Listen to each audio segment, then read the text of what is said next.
Hello everyone. I'm sure you've heard in the news, of course, Senegal has voted and it's a 44-year-old man that has emerged as the president. I want you to digest that, as a Nigerian, especially if you're a Nigerian watching me. Please digest it for a moment. I'm going to give you a few seconds for that to sink in. Yes, yes, you heard me right. A 44-year-old man has been voted in as the next Senegalese president. 44. I am currently 50, and I get told a lot that I shouldn't hold the president of Nigeria accountable. I shouldn't say he's incompetent or he's clueless or anything because he's old enough to be my father or grandfather. Who cares? If you want to be addressed as a father and a grandfather, stay back home. When we see you the way we were brought up, we will kneel down, we will greet you as a father and as a grandfather.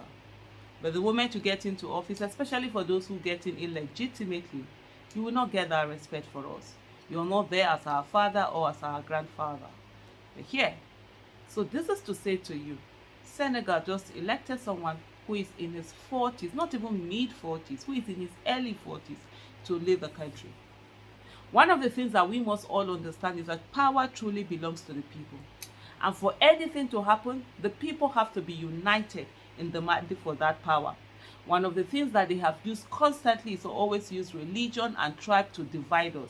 And people foolishly stay and allow themselves to be divided. Why? Because they hope the whole problem in the country, the bad governance, will not get to them, will not affect them, or maybe even they will get some appointment and they will be able to pay their bills.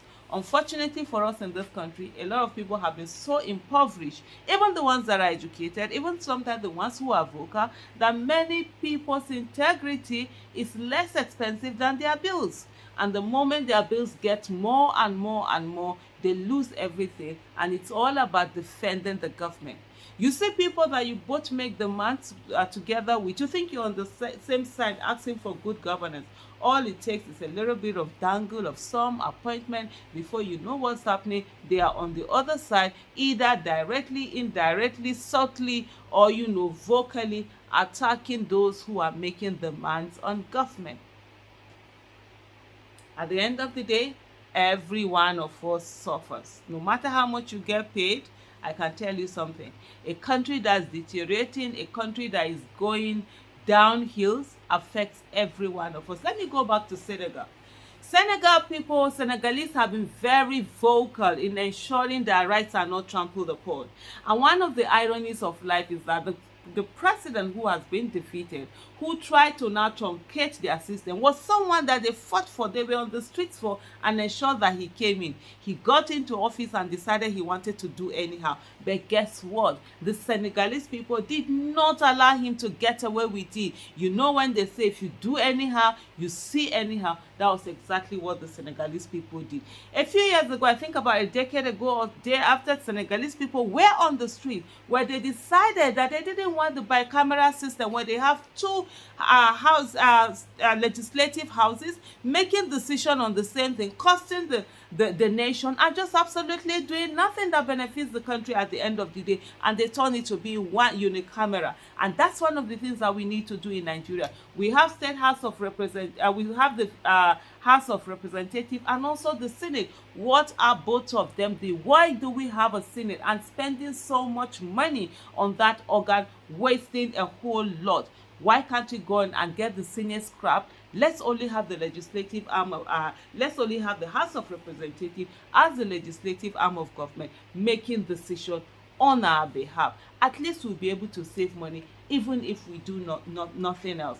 But Senegalese, when the current president, who is now soon to be former president, was running mad, they ran madder. They were on the streets. They filled up the streets. But you see, when they are talking about population, Nigerians will come out and say they are the most populous black nation. They are the most populous nation in Nigeria. But when you call them for protest, that's when they begin to know that protest is haram. Oh no, you should not make demands on leaders. Oh, you should ask for your this. Oh no, we are Hausa, Igbo, Yoruba, Esako, Ibibio, Kanuri, Fulani, Nupe, whatever it is. They find all manners of excuses not to come out. And for any protest to be effective, there has to be a critical mass. Usually, a critical mass is said to be about 1 to 2% of population. We are 220 million Nigerians. Guess what 1 to 2% will be? So we're talking about the region of 4 million people on the streets. Have we ever had that? You see where they are? The Senegalese people fought for where they are right now. They came out united with one voice. They forgot their differences that they have. Everybody has differences. We will forever have our differences. It's part of life. Even in marriage, you have your differences. The thing is that you should know, respect each other's differences and know when you're supposed to come together and work towards a common good.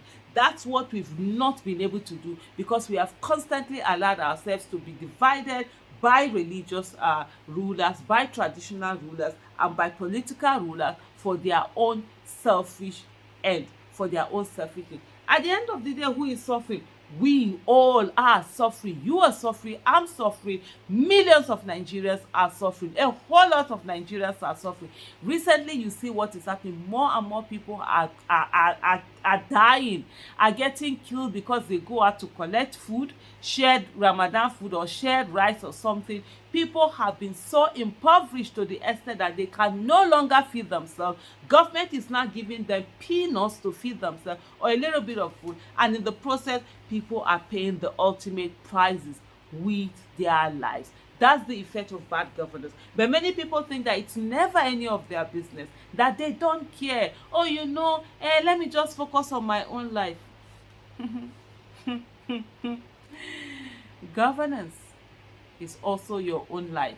And I tell you something, it can affect you more than any other thing that you can think about. So as we go about our business today, let's look at Senegal and say, if Senegal can do it, why can we not?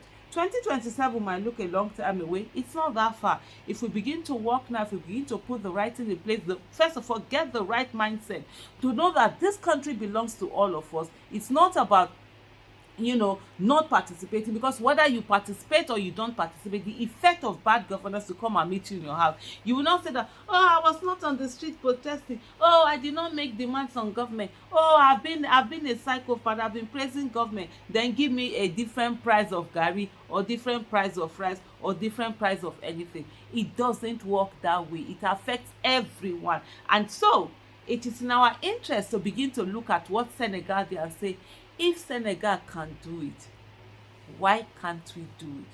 After all, they don't have two heads, do they?